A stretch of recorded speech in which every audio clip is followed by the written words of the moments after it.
Good morning, good afternoon, and good evening, everyone.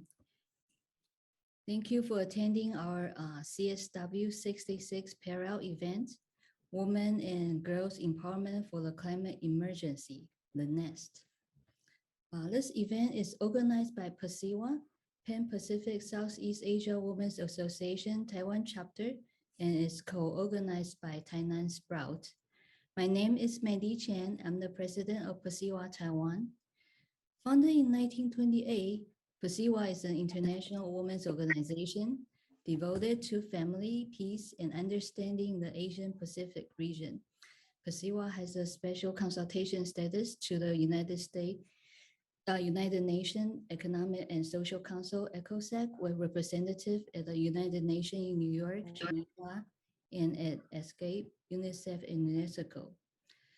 We are also on the board of the Conference of NGOs and is one of the 63 co-signers on the co-NGO statement calling for government to take immediate measures and actions to mitigate and adapt to climate change. At the 26th UN Conference on Climate Change, COP26. PPSEAWA Taiwan has continued our mission here in Taiwan. We have been promoting and realizing our missions, and also we have been promoting the UN Sustainable Development Goals through holding workshops, youth training sections, beach cleanup, and organized CSW parallel events for the past 7 years. This year, we're happy to work with Tainan Sprout, an NGO practicing civil oversight on local government and Congress of Tainan City. Tainan Sprout is also the organization of 2022 Asia Pacific Social Innovation Summit, APIS, which is directed by Audrey Tang, the Digital Minister in Executive Yuan. Today's event is one of the warm-up events of APIS. We hope to continue this important issue in the dialogue of gender equality and the empowerment of women and girls in the context of climate change. So today, we will learn about the next steps to achieve this from our 5 esteemed speakers. Director General Lai Ying, Dr. Delia Sonora, Dr. Sachi Nino Maya Lin, Ms. Lai Xiaofen, and Dr. Yafen Wang. So let's welcome our first speaker, Ms. Ying Lai. Ms. Lai is currently the Director General of the Department of Waste Management at the Environmental Protection Administration, Taiwan Executive Yuan. She graduated from the Department of Environmental Engineering at National Cheng Kung University and has a master's degree from the Institute of Natural Resource Management at the National Taipei University, specializing in environmental policies and economics. Director General Lai has been engaged in waste management for over 20 years. She is involved in the promotion and formation of many important policies launched by the Environmental Protection Administration. She is now working on Taiwan's circular economic policies. She will talk to us about the status and the policy of circular economy in Taiwan. Let's welcome Director General Lai Ying. Hi. Hi, everyone. Good morning and good afternoon, ladies and gentlemen. It's my honor to attend the formula.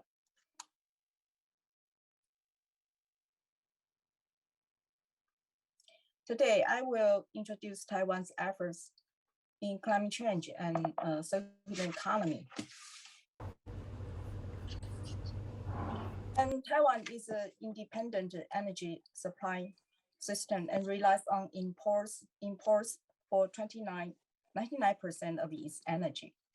Comparing with other countries, greenhouse gas reduction is more difficult and costly in Taiwan alone. Next, please. And next. We are an island country with high population density, and due to the resource deficiency aspect of energy, most of the mineral and food are imported. And as you know, the main industry in Taiwan are electronic high-tech and service industries. Next. And it shows Taiwan's share of global GHG emissions. You see, it's 0.56% and the 31st in the world. And next, our President Chai declared on last year's Earth Day that realizing net zero emissions by 2050 is a goal of the world, and including Taiwan. In short, net zero emissions by 2050 is our explicit goal, and the Taiwan government also commits to legalize it. The Taiwan government also aims to formulate a clear and comprehensive carbon reduction path and green growth strategy. Next.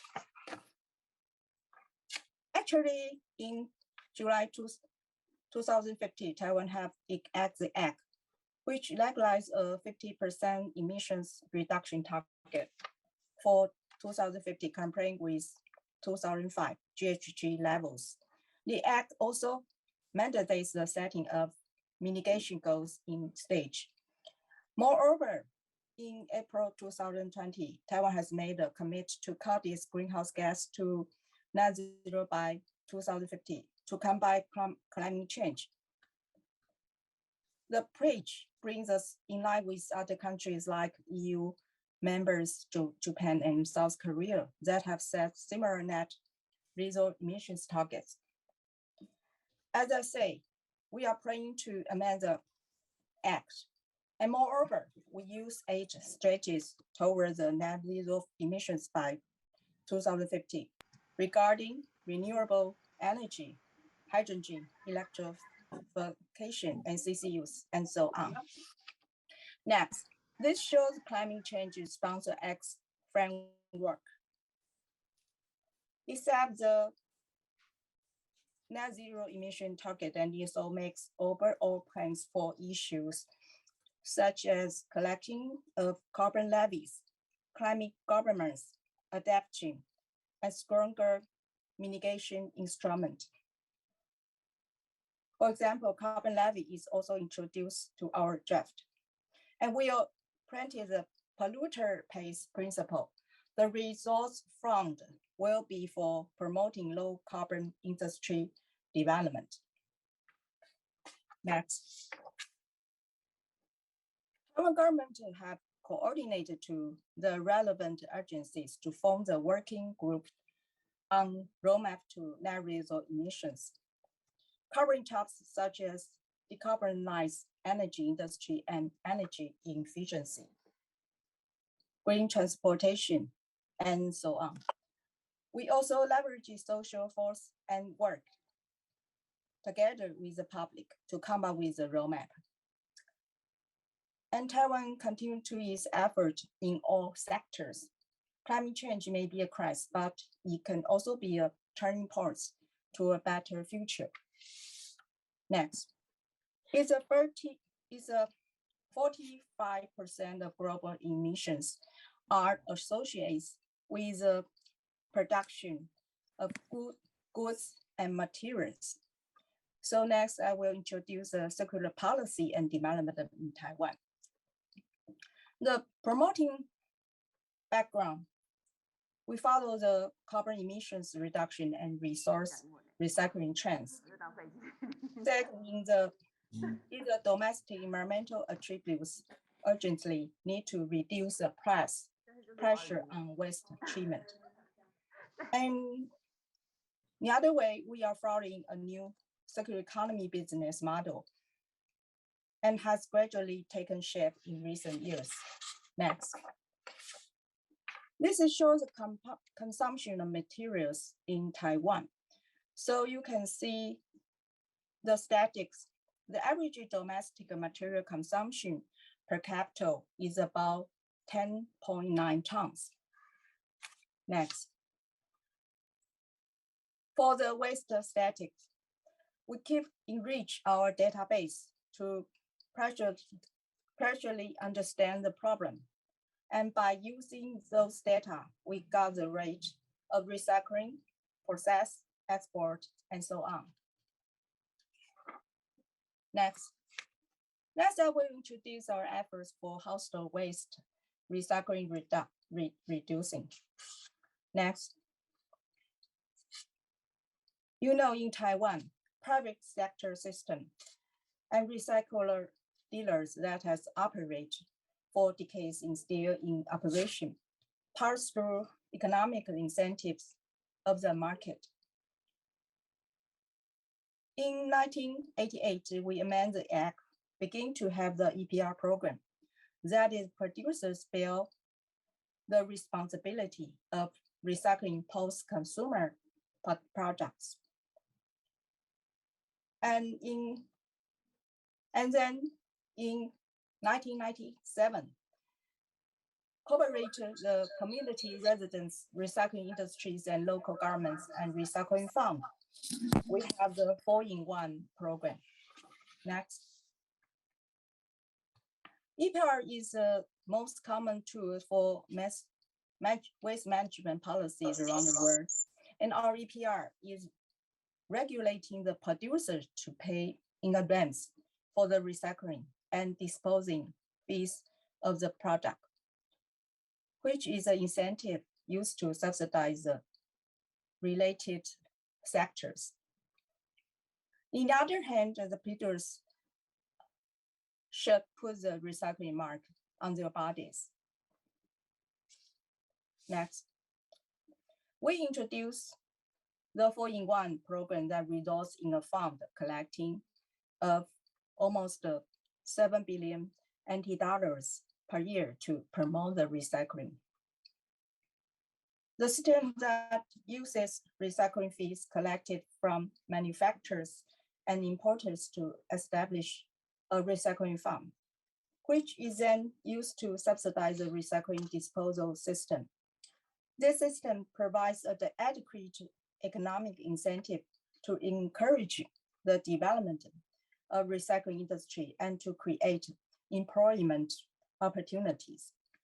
This specially designed feedback mechanism makes local government and the community even more involved in recycling. It's a key point for our system to operate successfully. Next. The recycling system in Taiwan has established diversified channels. You see the picture. You put the recycle weight in your residence and the collecting spot. And the local government will collect resources on recycling day, follow the collecting routes as the most convenient channels in Taiwan. Another system is private sector system. You see the recyclers, and the picture shows the recycler company. Except that we have the community, school, NGO like Tzu retail vendors like 7-Eleven and recycling bins in public places, all constitute the system. Next, this shows the mandatory recycling items I have said, including under the recycling fund. Next is a static for the general waste since 2005. The recycling rate is 85% nowadays, but the volume of generative volumes is still the challenge for us. Next. The next part, I will tell you how we implemented the circularity in Taiwan. Next, our vision is to decrease the use of raw materials, improve resource efficiency, and dispose waste properly. We use resource productivity as our KPI. It includes the GDP and DMC to evaluate. As for the scope, we try to return to the characteristic of the materials to find out the best policies for our resources. Next. We have formulated the resource recycling action plan, which covers the 4 major aspects, like the production, consumption, waste management, and secondary material markets, and have 12 strategies. Next, this is a framework for us to implement. It's the main projects including organic biological resources and organic chemical resources, metal and non-metal residues resources. Next. I will tell you the case, the plastic resources in Taiwan. Next. We have 5 actions to implement the plastic resource circularity. Next. The action 1, guide the industries to apply green design. We implemented the wholesale industry, the project of packaging reduction and recycling.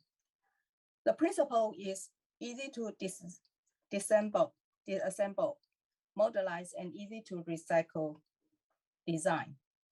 And second is to reduce the use of raw materials or harmful substances and use of recycled material and renewable resources. The project is ongoing. At first, we assess the industry, and then they will have the voluntary plan this year. It will set the goal and procedures. Next, the action 2, establish items to reduce plastic waste and increase the recycling. We developed the alliance between user, wholesale industry, and cleanliness organization and recycling industry. It's for the wholesale and for the industry. You can see the this page, and the upper is for the wholesale, and the down is for the industry in Tainan. Next, the action 3 is reduce the use of plastic packaging. In the past, we have the limits the use of plastic bag in 2002, and the second stage is 2018. It including the most retail industry in Taiwan. The consumer, if they need the packaging, must pay money to buy it. And the second is a response. We have asked the beverage shops to give discount to customers who prepare their own cups. And the third is very important. In response to the problem of plastic pollution in the global ocean, EPA has banned the sale of products containing soap beads from 2018. Next, the action 3, we still continue to implement. So we establish innovation business models to reduce the use of disposable packaging.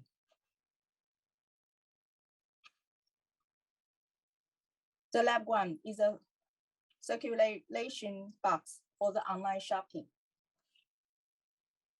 And the right side is a rental reusable tableware of the food delivery. The action 4, next, it requires all plastic packaging to be, next, please.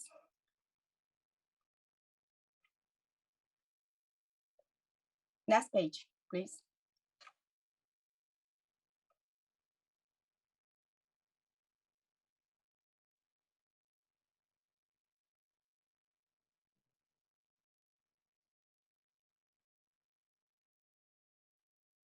Next.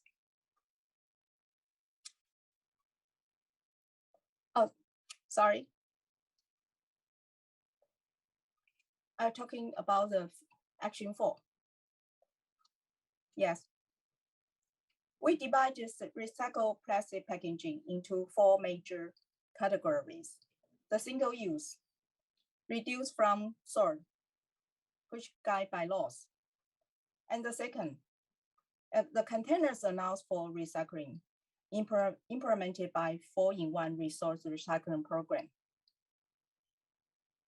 And the third, other available for recycling, we establish a recycling system and community platform. It is still not announced recyclable items. And the last one is not available for recycling. We will implement for the energy recovery. Next, the action 5. We encourage the industry to voluntarily use recycled plastic. Government adopts economic incentive like the differential rates for recycling fees to encourage the industry to follow this way. The brand owner applies and the industry supply chain cooperate and EPA conducts inspection.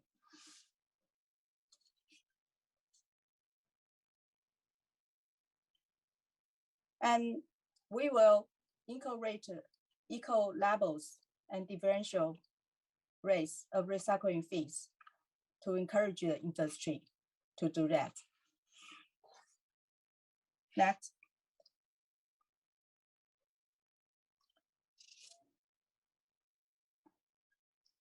I will tell you the very successful company in Taiwan.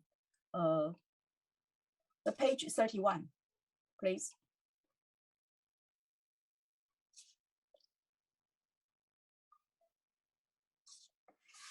Okay.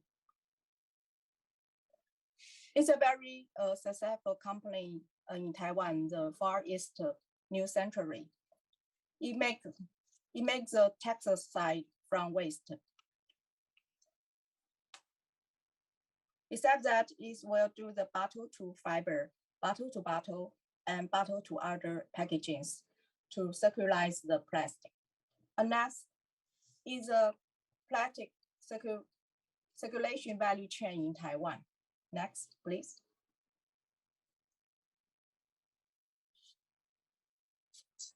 It's another recycling company in Taiwan. It's a one-stop plastic regeneration from the waste and to proceed. And finally, is a secondary plastic material. Next. I think I have too many materials, so I will skip the electronic waste.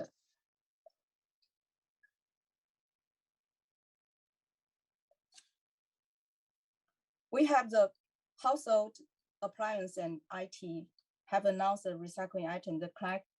The collection rate and recycling rate are 78% and 80% individually. Next.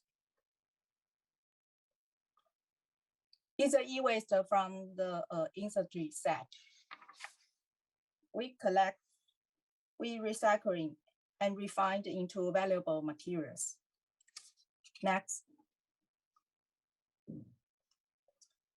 It also has a very successful recycling company in Taiwan, and it developed eco-friendly technologies which can extract precious metals from e-waste and got patents in several countries.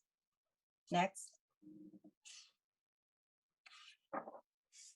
And we also developed the model of circular procurement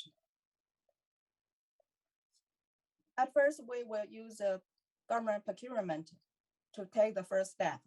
So we will formulate the circular procurement guidelines and draw up leasing procurement contract template to encourage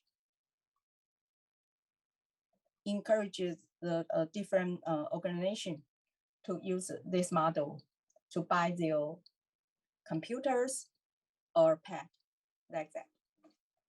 Next. And finally, we will move forward to the goals of increasing the resource efficiency and the integration of energy and resource effective use. And thank you for everyone and for your attention.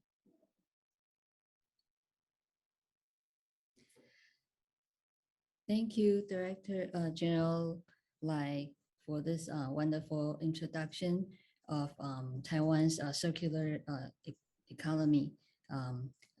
I know the material in your slides is a lot, and I know because of time limit, we couldn't go in depth of every successful case in Taiwan, but we sure learned so much about how the recycling, reusing, and its contribution to economy. So I'm sure our attendee has many questions for you, but we'll ask you to save these questions and please type them in the chat, and we'll try to answer them if we in the end. So please type your questions in the chat. We'll try to have a Q&A session in the end. Thank you. Okay. Thank you, and Director General Lai. Next, we'll have Professor Delia Sonoro. Dr. Sonoro, okay, oh yeah, I see her, okay.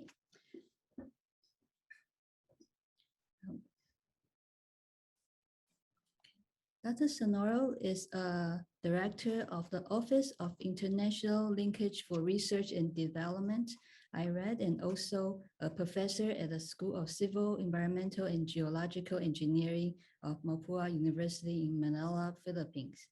She directs the area office to assist researchers' mobility, assess international research, and capacity building funds to enhance research competency and develop academic-related programs. Also, she is the project leader of various research projects that focus on disaster risk and vulnerability reduction with respect to environmental quality at the Resiliency and Sustainable Development Laboratory of the Uchenko Innovation Center at the Mapua University. She is instrumental to Mapua's massive cooperation with Taiwan's universities. She will talk about women in addressing climate emergency through environmental quality monitoring during COVID-19 pandemic. She will let us know how women led in on-ground activities to monitor environmental qualities and develop tools to address climate emergency during the period of pandemic. Dr. Sonoro, welcome.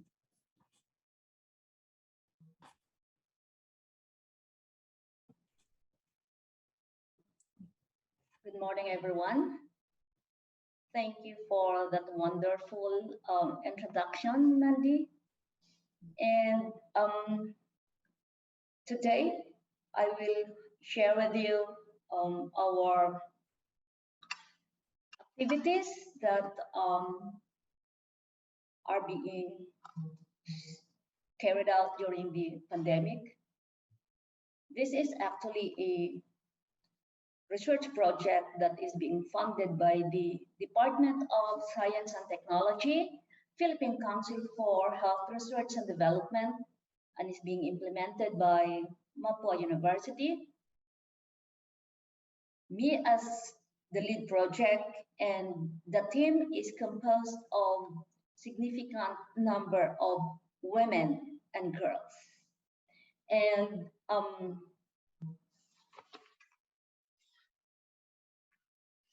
this project is being inspired to develop technology, because Philippines is a beautiful country and rich in mineral resources, yet the country sits on a tropical, sits on the pathway of tropical storms. And we here in the Philippines are experiencing about 23 typhoons in a year and something like 4, 5 or more earthquakes in a day and plenty of volcanic eruptions. Now we have plenty of volcanoes here because Philippines also sits in the ring of fire. So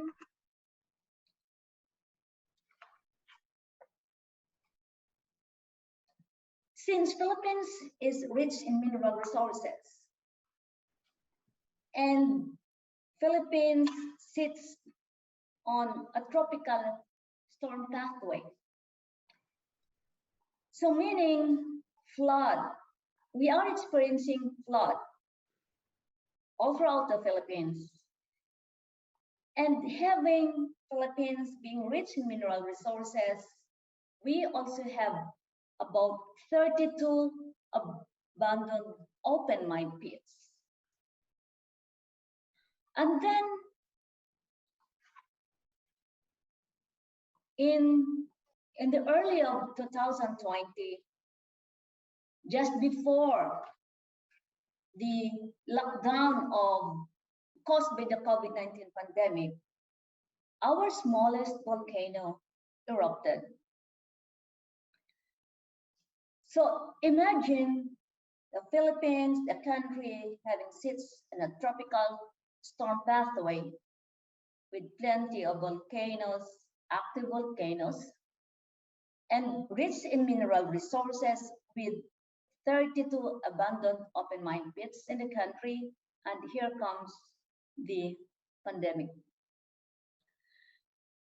So we look at that as an opportunity to develop technology that would ease and help the public. And as plenty of the people are being locked down in their homes, we in the team continue to work on. We proposed the research project and it's been approved, and we implemented that starting in September during the onset of the pandemic, and we continue to work on. So these tools, or this, we call it the PPSEAWA system that we are currently creating. This is a system that is composed of 3 tools. The 3 tools in the system are the health vulnerability indices, the health hazard maps, and the PPSEAWA application put together to make a system that would aid the public, the households, the barangays, the local government units, in order for them to have an automated system that is being based on actual environmental quality, the actual site conditions. So the team really goes into the field, collect primary data, collect secondary data, and process this data. As this system is being integrated or integrates various platforms like the geographic information system, like some other software like the MATLAB, in order to make the data processed well and develop tools for the people. So based on those objectives that we have, that we wanted to create tools for the population, for the community, and improve the resiliency of the people, reduce the vulnerability. So we anchored onto the three pillars of vulnerability, which are the exposure, the sensitivity, and the resiliency.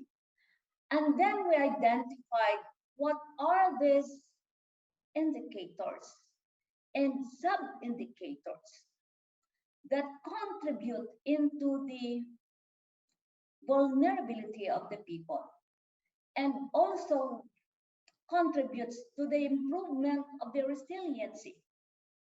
So we have identified this with our local, state and colleges, universities, and then the involvement and close cooperation of the local government units. In short, all stakeholders, we involve them in order to identify what are these indicators, what are these sub-indicators, in order to come up this vulnerability scoping diagram, which become our reference to monitor our activities if we are on the right track, going into creating the health vulnerability indices, creating spot maps, creating spatial distribution maps, as well as the creation of the application for the people. So after we have identified these indicators and sub-indicators that contribute to the vulnerability of the people, we were able to figure out the framework necessary in order to make a system that could be updated, no, automatically, and in which the tools that would be developed would be used by the people conveniently. So we were able to come up with this framework and automation schematic diagram. So because of the need of us to go to the field and get primary data, which means we do in situ detection, we do capacity building, we do collect secondary data on site as well, because the sites that we're having is in Memorapa region, which is composed of small island provinces. So we were obliged to go to the field in the midst of pandemic. So we hurried up to have our vaccine in order to have our mobility that is not being or our mobility or the convenience of our mobility. So we continued to do our laboratory works, we continued to do our on-site detection, our capacity building works. So the output of our hard works are the three tools of the ESALBA system, which I mentioned, the health vulnerability indices at household level, at barangay level, at city or municipal level. So there are three geopolitical levels that have been addressed by the health vulnerability indices. And then we were able to create health hazard maps and the application, as I mentioned. The health vulnerability indices could provide information to the households as to what their vulnerability is. So meaning they can see their index and the factors that contribute to their vulnerability. Likewise, the barangay units, the municipal or the city units can also identify what are the factors that contribute to their vulnerability, and which of these factors that they should focus on to improve their resiliency. So the health hazard maps provide their information to the communities about the quality of their environment with various quality of various media. Means they can see if their house is seated on a contaminated soil, or around water around groundwater, surface water are contaminated. So, and the eSalva system or the eSalva application helps them to see which emergency facilities are nearby, and they can also make necessary or self-reporting for emergency cases. Then the system also informed the people the health hazards of various media, and let them know about the thresholds of these potential hazards to their health. Also, as I mentioned, the health hazard maps provide information which area are being contaminated, which area are not, which provide information to local government units and government agencies on what program and strategies that they need to create or organize or laws to make in order to improve the resiliency of their communities. So since mobility is very hard during the pandemic, and access to some areas is also hard, we, together with my students and my staff and my team members, created models and additional tools to make prediction models using the simple water quality parameters in order to predict, like for example, metal concentrations in the environment through only the very conventional water quality parameters. So we were able to create spatial distribution maps using machine learning tools, or the hybrid technique of using spatial distribution, spatial interpolation, and other machine learning tools to come up with a spatial distribution maps showing concentration of heavy metals by just having a very simple water quality parameters. So this kind of approaches, we also reflect that and trial that and conduct that to another side. And it also came out that the models are really very, something like a 99% correlation. So we were able to make these various maps by just using, again, the simple water quality parameters. So what does this mean? No? So the eSalva system gives access to the LGUs on HBI and health hazard maps. The eSalva system enables self-reporting of their health hazards or the health hazards in their immediate environment. They can see emergency facilities. This eSalva system serves as a communication tool for early warning and emergency response coordination. It also facilitates prompt decision and optimize human and financial resources. So due to these models,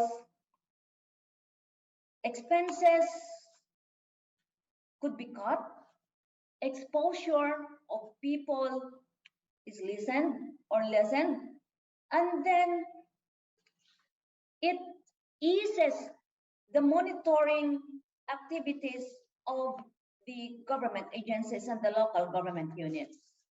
So this is what the tools or the four features of the tools, and these are the things that we develop which could be considered as the next tools for emergency and anthropogenic related emergencies. So these are the tools that would help contribute in monitoring our environmental quality and address the climate emergencies. So I think this is my last slide. Thank you so much for the opportunity. Thank you for listening. Thank you. Bye. Thank you, Dr. Sonora. Again, I apologize for the interaction, but thank you so much to speaking to us about the many tools that will reduce the risk of public from natural and other disasters, and how it actually applied to use during this pandemic, and how to cooperate from research, linkage, and other governmental agency of all the activities, and not only can be used for the climate emergency, but can apply during the COVID pandemic. Thank you again. So next, we'll have Professor Sachi Nemo Maya Lin. Dr. Nemo Maya Lin is an associate professor and senior manager at the Student Achievement Center at Tokai University in Japan.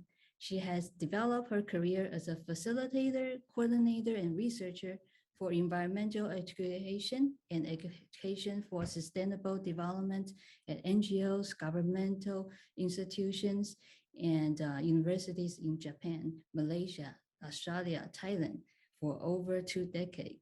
Her current major responsibility at Tokai University lies in innovating a citizenship education curriculum for its 30,000 students. Her major interest, both as a researcher and an educator, is in exploring ways to facilitate education for sustainability and global and local citizenship in communities, schools, university, and in linking the Japanese experience to the world community. Her current research topic include how to nurture competency for dialogues, to overcome conflicts between different views and values to create a truly sustainable, resilient society. She will speak to us about women in dialogues for a sustainable future, and how can women and girls empower themselves to participate in and create dialogue in our life and work. Let's welcome Dr. Sachi Niomala Lin. Thank you very much. Thank you very much for intensive introduction. I am sharing my slide. Thank you very much. It's my great pleasure to be able to participate in this important, very important meeting. I am today talking about women in dialogues for a sustainable future. So as you know, the different actions towards sustainable development goals that are expected to be achieved by year 2030 are underway at different places of the world. And climate action is one of the 17 goals, as climate change has been one of the most critical and urgent issues that we are facing in today's world. And this is the collection of different photos or pictures in relation to SDGs that can be found in communities of Japan. And there are different TV programs, diverse competitions, contacts, and also publications, including cartoons, different events, or even products on sale in relation to SDGs, or even like pop singer groups in relation to SDGs. SDGs have spread everywhere in Japanese society. And under this situation, I have been concerned about our awareness of different directions that we could take towards sustainable development or also climate action. One direction we could take is the one so-called Big Brother's sustainable development, meaning sustainable development decided by big brothers or the power, including politicians, professionals, scientists, or any people in power who decide what sustainable development means and what we should do towards climate action. And people follow what they are told to do. And another direction can be called people's sustainable development, in which the path towards sustainable development and what we should do in climate action is decided by the people themselves. So the question is, which direction should we go? To answer this question, I would like to reflect on the principles of sustainability concept. Within the sustainability concept, first, we need to look at the planetary boundaries. For human beings to survive, we need to limit our life and the society within the boundaries of the planet ecology. And within that, we need to build an inclusive society, as the slogan for SDGs also says, leave no one behind. And at the core is the need for us to share the respect towards human rights of each individual. And the concept of sustainability tells us to integrate all these three principles: planetary boundaries, inclusive society, and also the respect for human rights. And for achieving this sustainable development, we need the participation of people, including women. And we need the transformation of our society based on this participation. So this participation and transformation, these two principles are very important for us to achieve sustainability.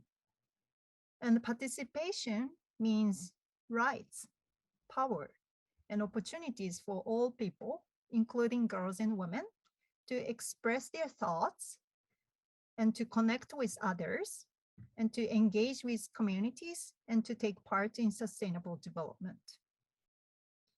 And another principle, transformation, means the creation of a new system to go beyond just solving issues within an existing framework, but to create a brand new system towards the vision of sustainability.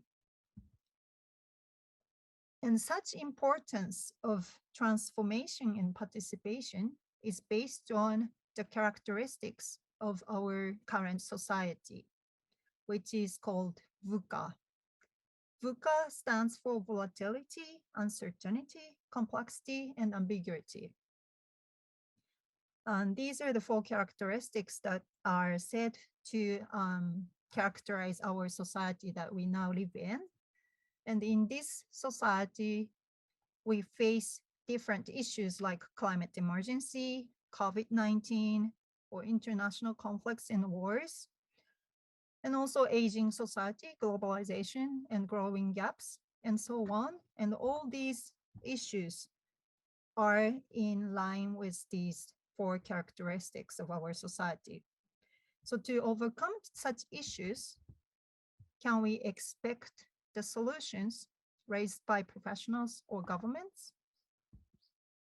Or can we expect the concrete prospects based on existing knowledge?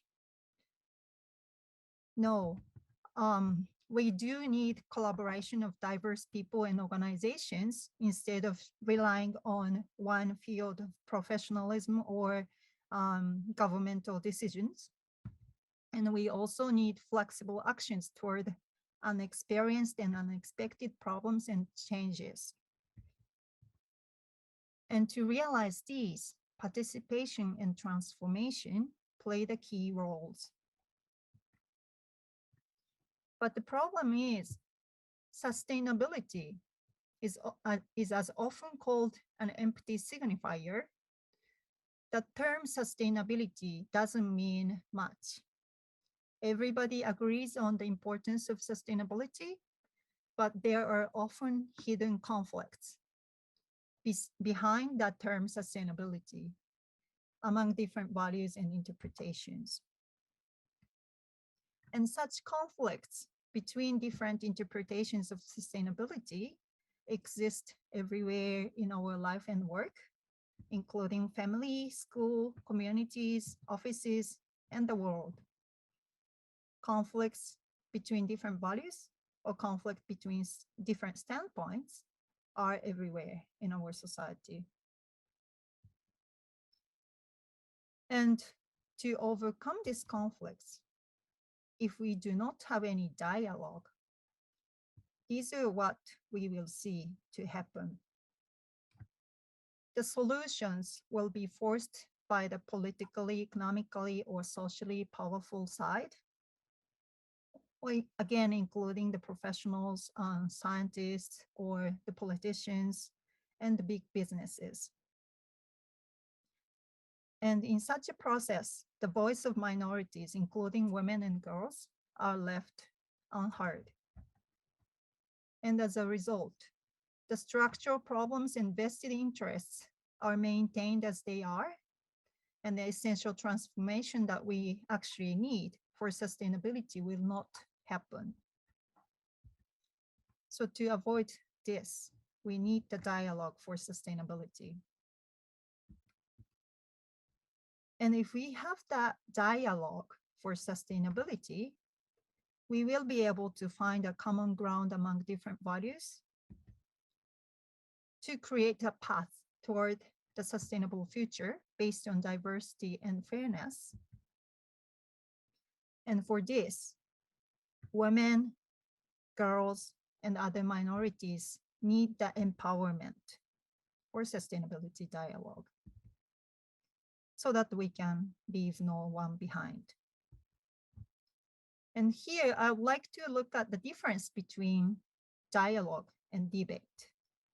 For debate, a position A and position B fight with each other, and the loser needs to change, and the winner does not change. So it's a win and lose. But for dialogue, the position A and position B, they interact with each other, exchange their views and exchange their values, and they are combined and coordinated to generate the position C, or the new path. So it's the co-creation of a new path.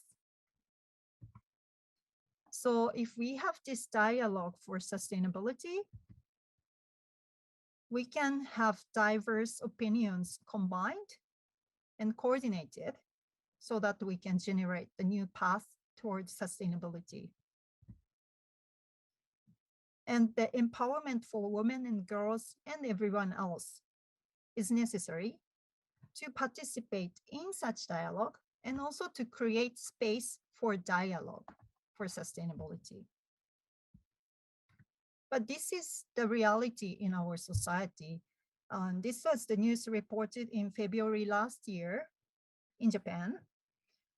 Tokyo Olympics chief then, Mr. Mori, was announced that he said women talk too much at meetings, and he called it annoying. This was what he said in the board of directors meetings for Tokyo Olympics. He claimed the need to restrict the time for speaking for women so that he can finish the meeting on time. And this showed his disrespect, not only toward women, but also toward the value of dialogue. And we should not understand this as just a problem of his personal belief, but this disrespect should be understood to be shared widely in our society. Actually, he said this in this board of directors meetings, and it was reported no one actually talked against him. And some people even laughed. Probably the situation of Taiwan is much more advanced, but the Japanese culture still has this very strong disrespect toward women and dialogue. So the very important question is, how can women, girls, and everyone else empower themselves to participate in and also to create space for dialogue in our life and work? This is the list I've made based on some interviews to the people who are trying to empower people to join the sustainable dialogue. And this is the list of competencies or the keys for such empowerment for people to participate in dialogue. One is confidence to stand on equal footing with other participants or other people, other stakeholders. And second, we need to have understanding and expression of our own emotion and thoughts. And we also need to have understanding of and empathy towards others' emotion and thoughts. We also need to develop relationship with others so that we have a ground for dialogue. And we need to share the sensitivity to diversity and fairness. We need to share the independence and responsibility. And we need to share the commitment to collaboration towards sustainability. And at the end, we definitely need to share the values of sustainability. In some of these, I believe women have strength. But in some of these, women might have some weakness. We might want to focus on the confidence to stand on equal footing with other stakeholders within women. We might want to focus on strengthening competencies to express ourselves in a public debate, and so on. But more importantly, for women to be able to have competencies and to show the competencies to join dialogue, we need to create space for dialogue where everyone, including women, feel confident to participate in. And these are the 4 keys to create such space for dialogue. First, we need to generate empathy with shared values. For example, we need to create a foundation as a community bonded with shared values, which are of a deeper dimension than what is right and wrong. It's not a lose and win relationship. It's not who is right and who is wrong, but we need to find the shared value that we can use as a connection to build a community, to gain public empathy. And the second, we need to build a person-to-person relationship among diverse stakeholders. To do that, we often need to position ourselves outside the conflict and build a personal relationship with different people of different backgrounds so that we have trust with each other to start the dialogue. And third, we need to utilize external resources sometimes. For example, professionals, academics, politicians, or even internet can be used to gain information and knowledge for us to promote activity with the sense of neutrality and certification of the dialogue. the space for dialogue. And fourth, we certainly need to value diversity and fairness in creating such space for dialogue. We always need to question who are feeling unease to participate in the community or the space for dialogue, or who is excluded, or what power relations are there to hinder honest interactions among different stakeholders.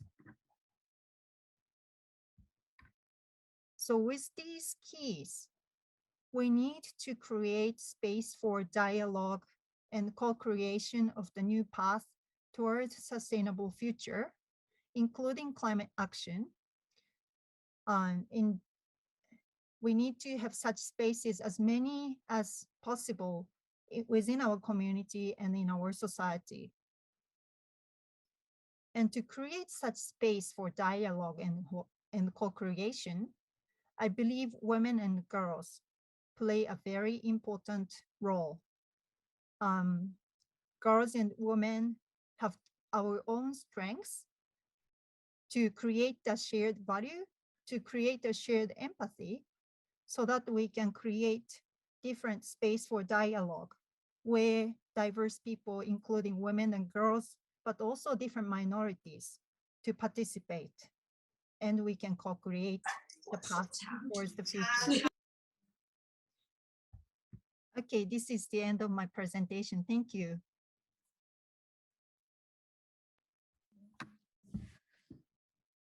Thank you, Dr. Nimo Maya Lin. Thank you so much. We all know how important the space for us to have the dialogue and to have the conversation it is. So we're hoping with a forum like this today, we'll have a good space, a safe space, and an open and welcoming, warm space for all of us to have our voice heard. So thank you so much. Next, we will have our next speaker is Ms. Xiaofen Lai. Ms. Xiaofen Lai currently works as a standing supervisor for Homemakers United Foundation, HUF. She was the chairperson from 2019 to 2020. HUF is an NGO mainly focused on women's solidarity for improving the environment. She has advocated sustainable development, low carbon living, energy transition, and food security and safety for many, many years in Taiwan. She was a supervisor of research and development for Taiwan Women's Rescue Foundation and to advocate for women's human rights and promote education on anti-violence. She also has a master's degree of culture and social history from Essex University in United Kingdom, and also a master of sociology from Tsinghua University in Taiwan. She will speak to us on women and climate action in Taiwan, the experience of Homemakers United Foundation. She will let us know how women in Taiwan has fought hard against the global warming crisis for nearly 35 years. Let's welcome Ms. Xiaofen Lai. Thank you, Mandy. And I will show my slide.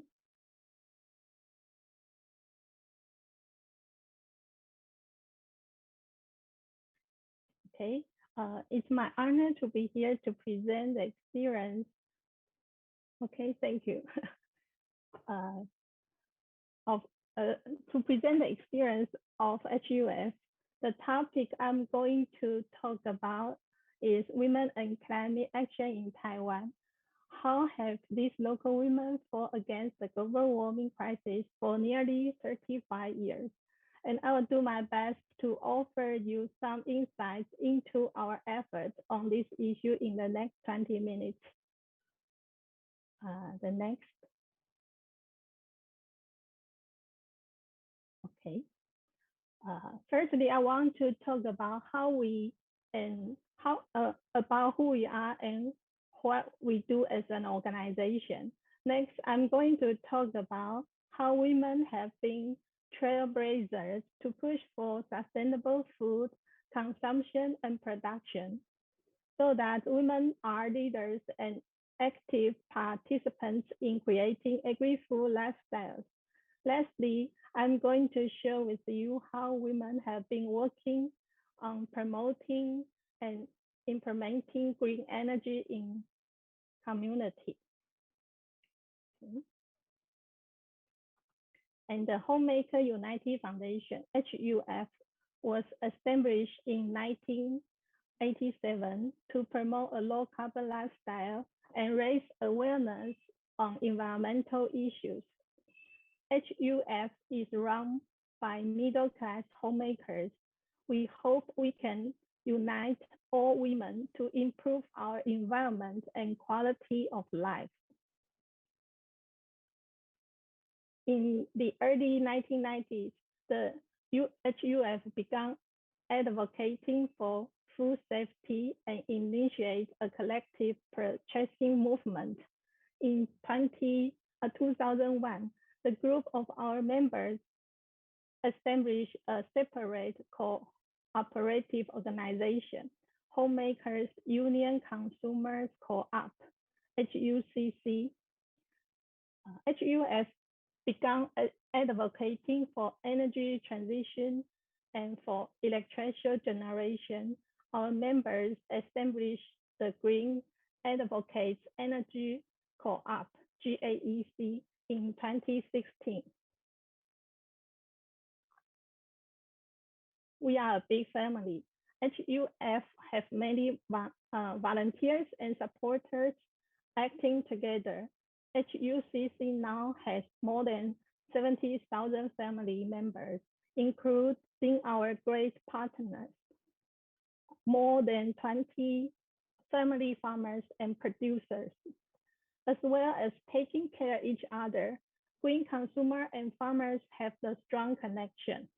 The three organizations operate independently of each other, including personnel and finance. On issues such as environmental protection and green energy, we always cooperate and act with each other. Volunteer empowerment and community organizing are the core activities of our action plan. We provide courses and workshops to equip women with sufficient knowledge and experience to participate in the sustainable and agri-food education and the discussion of public policy related to climate change. Women become the active promoters. At the end of 2015, HUF was very proud to participate in Gender Day at COP21. It was a wonderful experience, and we are lucky to learn so much from various groups of experts and NGOs.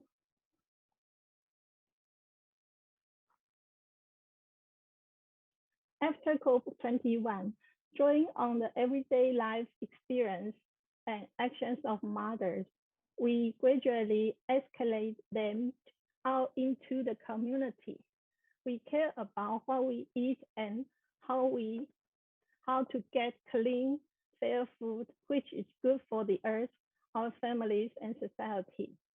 Therefore, we take action to build green food communities and promote green energy co-ops. By doing so, we believe it will be much easier for people to lead a low carbon and sustainable life. We think women as trailblazers for sustainable food consumption and production. Therefore, we empower members of HUF and HUCC to promote and educate the ideas. Then we collaborate with urban women to become the demonstrators. Now we support the rural women to become mentors and managers.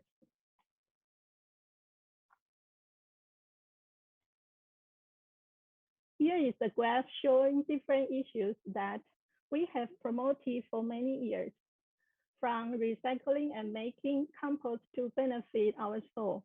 keeping seeds away from genetically modified organisms, GMO, to promote organic farming, urban farming, green food education, and zero food waste. The first key strategy in our action is to figure out how each issue is related to each other and to establish networks between farmers, producers, and consumers. This is our green food community in climate crisis age. Now I am simply show you some pictures. The photograph on the left was taken in 1980. The moms follow garbage trucks back to their landfill sites. During that time, HUF was promoting waste reduction and classification. After that, they promoted recycling and composting at Taipei Public Park. Nowadays, more members as the teachers promoted compost roof garden in campus buildings.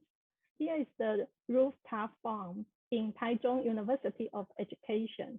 The younger generation now collect their kitchen waste and bring it to the compost area. In addition to replace chemical fertilizers with compost, we also fight hard to prevent the genetically modified organism, GMO seed, into Taiwan in order to protect the local farm and crops.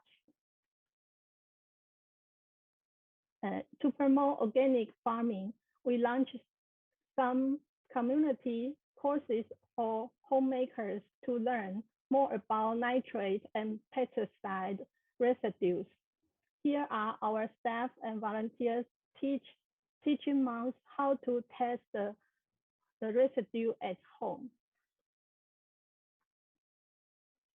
We believe that the more consumers gain knowledge about pesticide and chemical fertilizers, the more they will request farmers to reduce them, creating fewer greenhouse gas emissions. Sadly, we are also persuading many farmers to change and move away from conventional farming.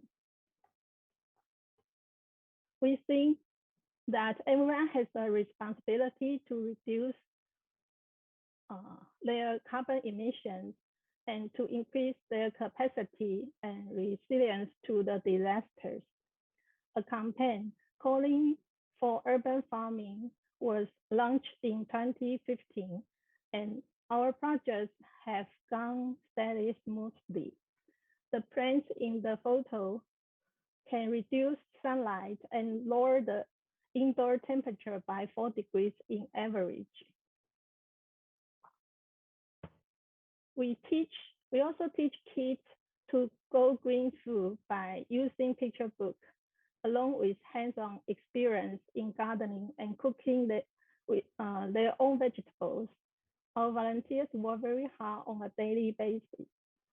Also, HUF pushed to pass the Green Food Education Law in 2016. Our aim is to provide children with a healthy lifestyle and empower their ability to cope with the global warming. By promoting cooking for self green food education, we cooperate with different communities in various ways to care for environmental ecology, agricultural production, local custom and products, cultures, ethics of eating, and nutrition safety. Let's build a better city life with food story. And I will give you a case study. This is a project for college students. These young adults went on a local green food journey with us. They visit organic farmers market, made their own dumplings, and cooked together. We run this kind of community kitchen project for 6 weeks at every site. The students go on to form small groups, sharing food and life experiences with each other. Finally, I want to talk about zero food waste. As of 2020, this topic is our main priority. In Taiwan, people waste a lot of food and then use fossil fuels to deal with the waste. We simply cannot ignore this. Actually, since 2015 by now, we have taken so many zero food waste action plans, include education, policy advocacy, and life practice. Regarding education, the church food program is such as food using ugly fruits and vegetables. Regarding life practice, HUCC has the pre-order system. The members have to order some special food for the traditional vegetables in advance by 3 months for food demand management. Here is another important but hard project. We have attempted to integrate gender perspectives and concerns into sustainable action in rural areas. We support rural women becoming the mentors, helping them to lead the young generation's approach to sustainable food and the environment. Every year, we have 5 workshops across Taiwan, attended from more than 300 farming associations per year. And we talk about the food safety in free trade, adaptation in climate change, and local wisdom. And small farmers being engaged in agricultural food processing can reduce agricultural losses and food waste result from climate change. And it also can increase farmers' income. In the summer of 2019, we pushed our government to implement deliberative democracy in rural areas before food processing policy was made. Generally speaking, even though women are the main labor force in food processing in those villages, they are still less willing to participate because of traditional gender stereotypes that prohibit women from speaking up and feeling welcome at those meetings.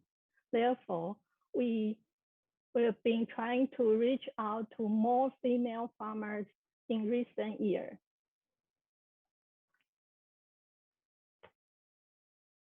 For July to September 2019, we held 5 panels discussion in different areas. The female participation rate exceeds 65%. Some of them were active participants and very outspoken during the meetings. The practice of deliberative democracy must be properly planned and implemented in order to create a comfortable atmosphere for women to be willing to participate. For example, mothers were told it's okay to bring their children to the meetings, and we also set up the meeting time based on their schedules. Okay. Lastly, I'm going to share with you how women have been working on promoting and implementing green energy in community. Promoting cooperation is a big step toward carrying out low carbon living.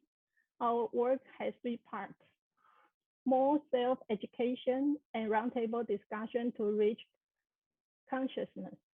The empowerment of more women and girls in community to be aware of and understand our energy systems, and establishment of a green energy cooperative. We empower women to understand electricity by the household energy accounting book and to approach the politics of energy market with interesting board games. And all the staff and many volunteers took part in green energy workshops to learn how to install household solar panels. In turn, for the power generation, we are still novice, but we are willing to take the responsibility to change ourselves and to change the system, helping to reduce the effects of climate change. And from 2017 to 2020, there are many education projects that is mobile class across Taiwan. And now, and in 2016, HUF members founded the GAEC. Now there are more than 300 members.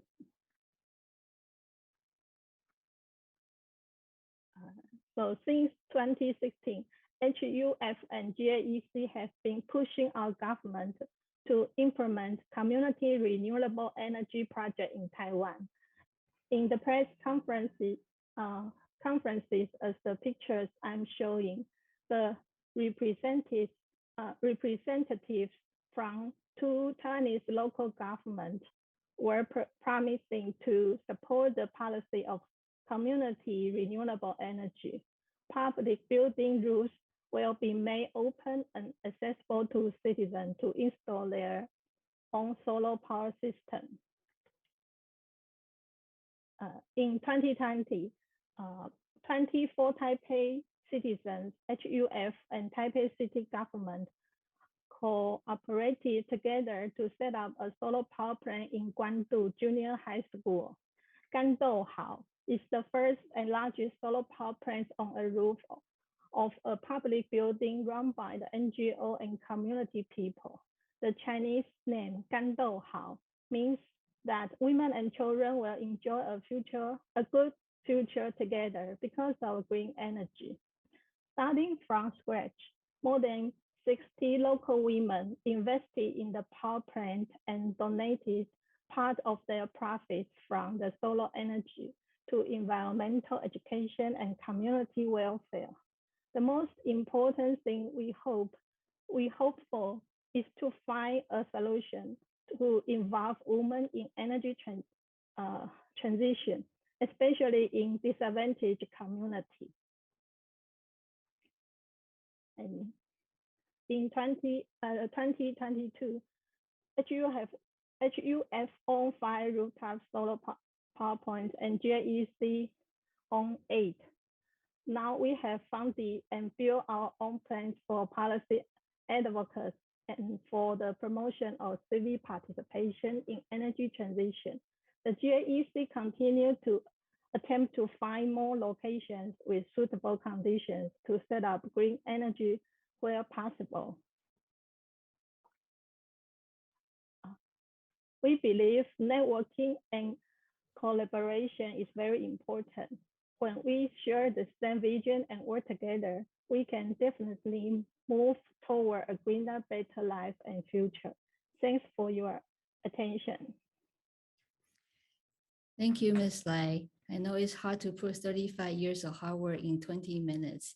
Thank you for your talk and what you've done for the climate and for Taiwan.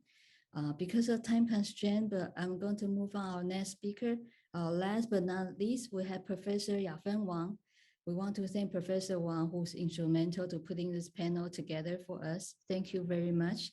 Professor Wang is a professor in the Department of Environmental Engineering at Zhongyuan University. She's a director of the Sustainable Environmental Education Center and the president of Taiwan Association for Aerosol Research, and a consultant to the Asia Pacific Regional Center for GEEP, Global Environmental Education Partnership. Professor Wang has been promoting international exchange and popular science education for a long time. She was awarded the Female Environmental Role Model of Taiwan, EPA, at 2020. She will talk to us about student-based sustainable environmental education action for Southeast Asian countries. Let's welcome Professor Wang. Thank you, Mandy. And I will share my screen here. Okay, thank you. And because of the time, so I will make a quick speech. Good morning, good afternoon, and good evening, ladies and gentlemen. I'm Yaben, and it's my honor to share with you my experience for the student-based sustainable environmental education action for the Southeast Asian countries students who study in Taiwan. And let me introduce the Asian population because it's a huge population. It's over 622 million people in the Asian country, and it's the fourth largest economy in the world, and will be expanded to the largest economies in the world by 2050. So because of the huge population, and I think the environmental problems, what kind of these environmental problems these countries will face, I started to think. And in 2020, the estimated total GDP of all Asian states amounted to approximately 0.8 trillion US dollars. It's a significant increase from the previous years. So in fact, the increasing GDP of these Asian countries reflect the region's thriving economy, also mean more and more environmental issue we have to consider. I have foreign students since 2016, and I found an interesting data in the recent 3 years. It's around 1/3 foreign students of environmental engineering background students choose Zhongyuan Christian University to study, and female students has a higher percentage. So I think I can do something. I started with the student-based sustainable environmental education actions for these Asian students who choose Zhongyuan Christian University to study. What I want to do is transforming knowledge into action, and that these actions to change something, no matter it's small or big, especially for these foreign students who choose to study in Taiwan. They are our good friends and our good partners for climate actions. So at class, I started with teamwork assignment. Usually the students will choose his or her familiar partner as a team. However, I don't let my students to choose their partner by themselves. I assign the partner for them because it's impossible to always work with a familiar partner when you are at work or at duty. So students should learn how to cooperate with the people you don't know or the ones you don't like. I always tell students, everything is learning because you will have a Chinese name, so you can learn Chinese.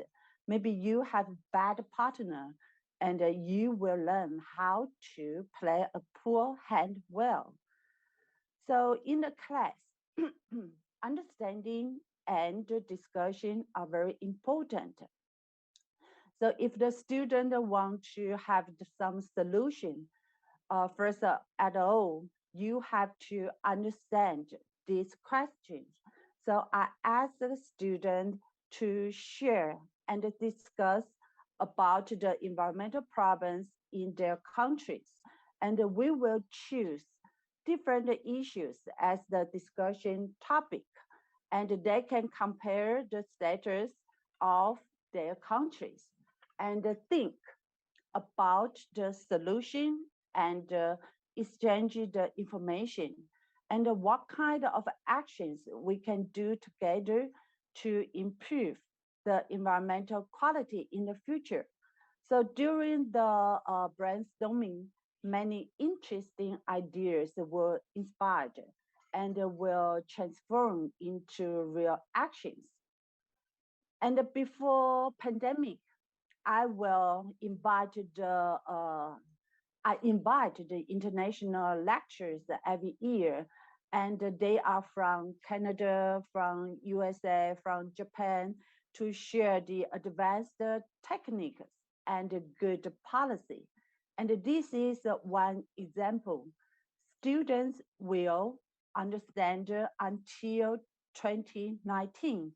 There still have 92% of the world's population experienced PM2.5 concentration in excess of the WHO guideline of 10 microgram per cubic meter.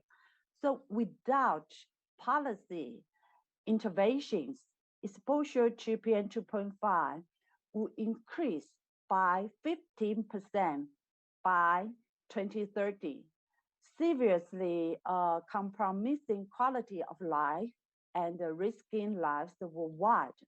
So from this information exchange, students will understand what kind of action on air quality issues by different countries and what's the progress toward the adoption of key actions that can significantly improve air qualities. So not only international lecture was invited, I also invite the government officials in Taiwan and the entrepreneurs in Taiwan to share their experience in strategy and business model. So such as the CEO of Clean Away Company Limited. Clean Away was listed on the Taiwan Stock Exchange and is recognized as the market leader in the industrial solid waste treatment and disposal in Taiwan. And Clean Away is the expert in high temperature incineration of hazardous waste. And the IoT platform Clean Away developed offer cost-effective solution to clients, and the students are very interested in it. Except the lecture, I encourage the student to join the creative Green Circular competition. This competition inspired them to think how to combine the research with circular economy and to think how their research result can be applied in industry in the future. Furthermore, I arrange outside professional and non-professional visiting. For example, the power plant and the waste treatment plant to help students understand the practical application of commercial technologies and how it goes well. I also introduce some tourist attractions to students, make them feel the value of beautiful environment.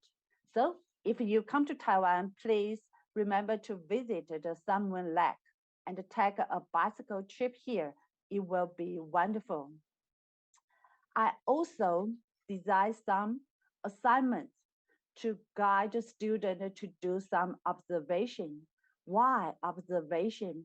Because people always think the AQI and the PM2.5 concentration is the only factor to affect the visibility. And I asked the student to do the observation to see what will happen.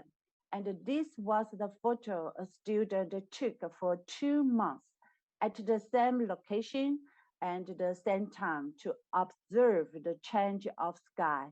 He also analyzed the relationship of AQI, PM2.5 concentration, and visibility. And as you see, even in the same AQI and the PM2.5 concentration, the visibility is different. So I hope students will understand Visibility is not only affected by AQI and PM2.5 concentration, it's more complicated than what you think. So I asked a student to implement surface learning in based on their knowledge. So this is a combination of what they learned at class and applying that learning in a service-oriented way.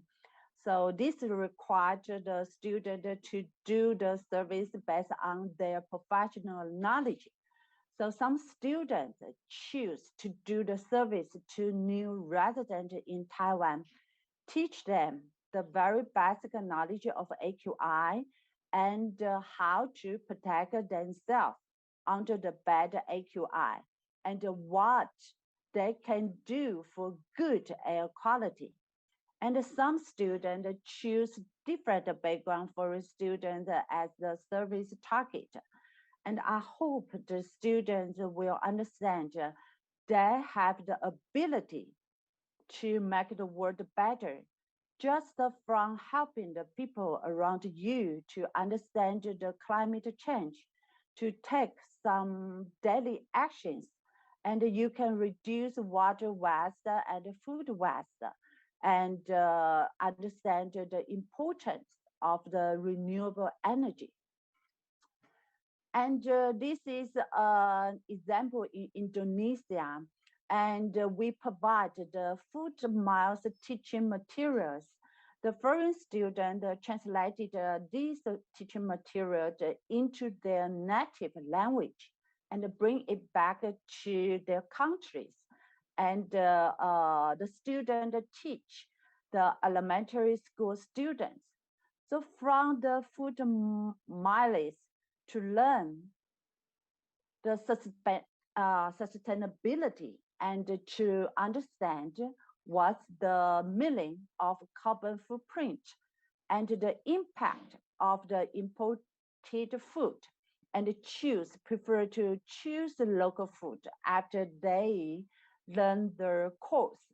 So you can see the change before and after course learning. And because of the pandemic, face-to-face action is not allowed during these 2 years. And the students held a webinar workshop. They organized their own by themselves.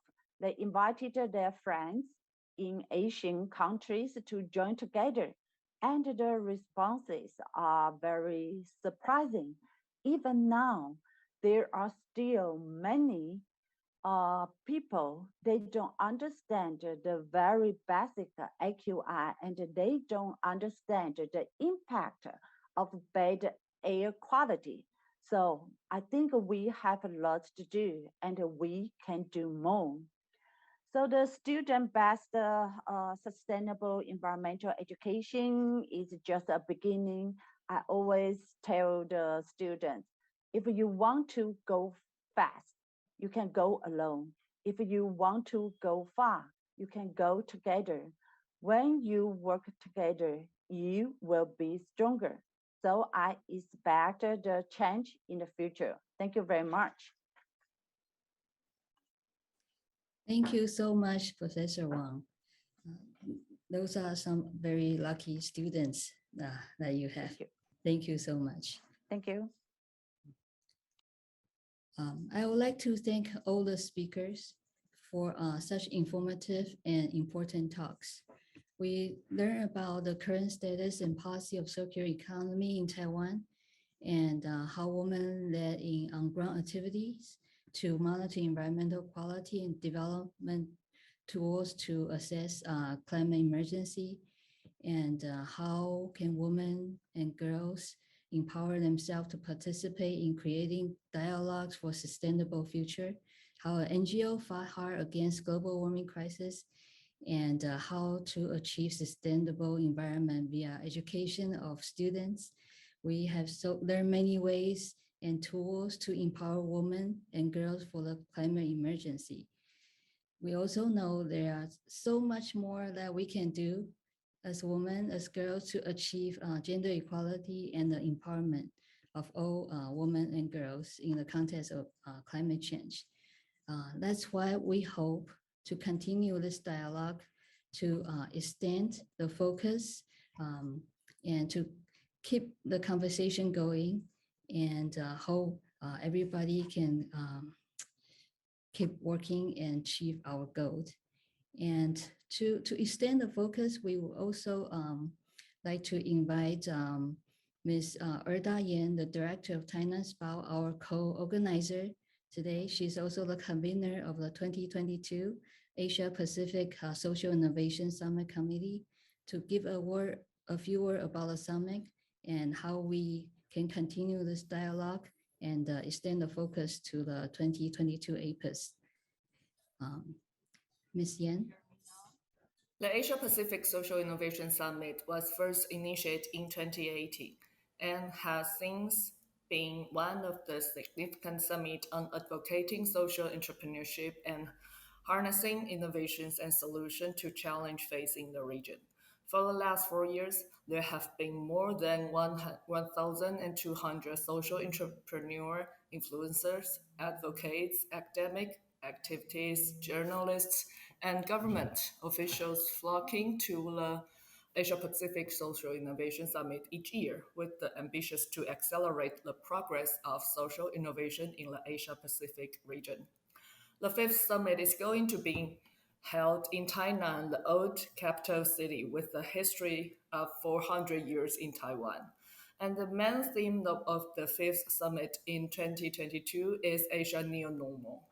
The title implies two directions. First, it emphasizes refocusing the social reconstructions on people after the pandemic.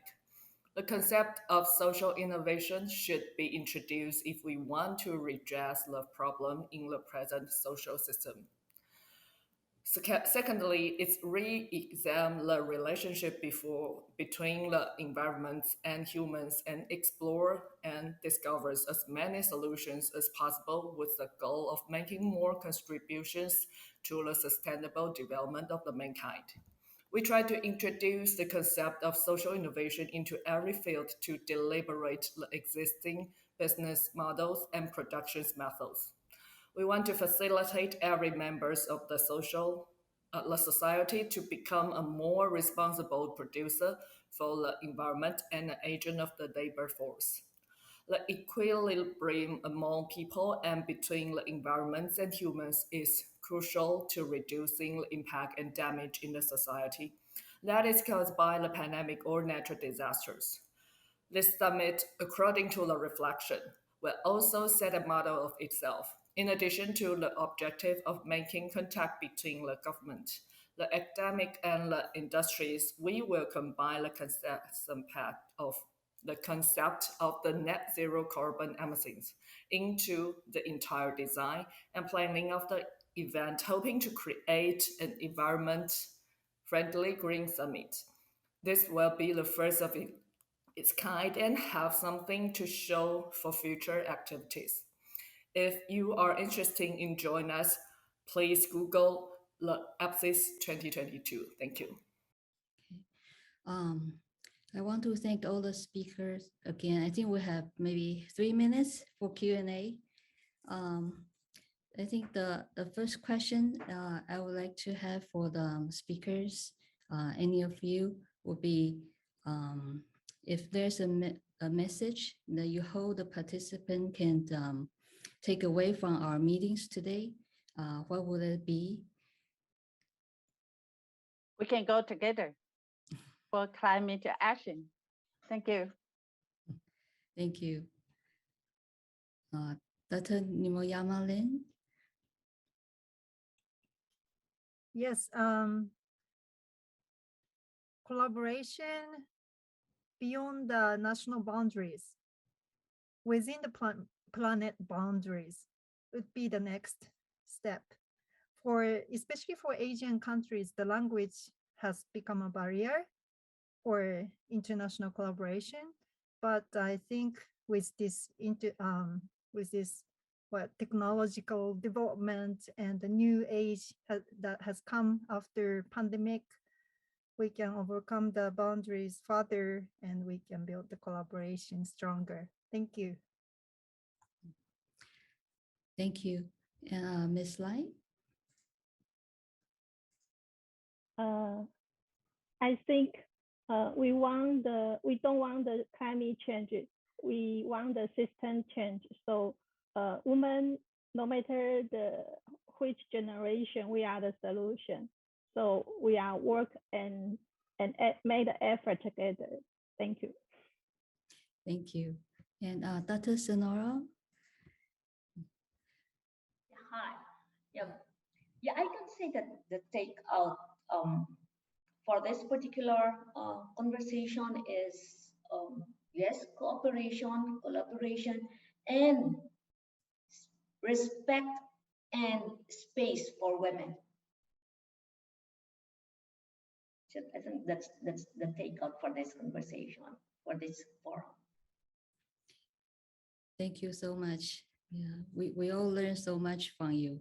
And also, if you have any more questions, and you can put it in the chat, and we'll try to get them to the speakers later after this forum.